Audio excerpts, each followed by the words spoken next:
Les reciparcs du Brabant wallon sont toujours saturés. Le réseau des reciparcs du Brabant wallon a encore été véritablement pris d'assaut ces jeudi et vendredi. Depuis la réouverture de ce lundi pour la reprise de la totalité des matières, sauf l'amiante, l'affluence est énorme. La météo clémente y a contribué.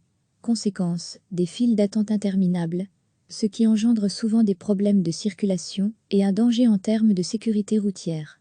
Sans parler des comportements agressifs de certains citoyens. Autre problème, les usagers qui n'ont pas pris leur masque de protection, un masque pourtant tout à fait obligatoire. Vu ces difficultés, Limbe a demandé aux usagers de reporter leur visite, si possible. Mais le message a visiblement du mal à être entendu. À Cours-Saint-Étienne, les files étaient particulièrement importantes ce vendredi.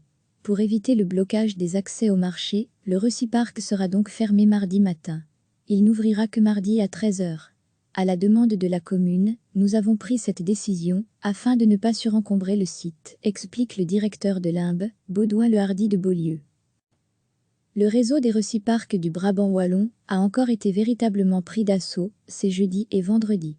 Depuis la réouverture de ce lundi pour la reprise de la totalité des matières, sauf l'amiante, l'affluence est énorme. La météo clémente y a contribué. Conséquence, des files d'attente interminables, ce qui engendre souvent des problèmes de circulation et un danger en termes de sécurité routière. Sans parler des comportements agressifs de certains citoyens.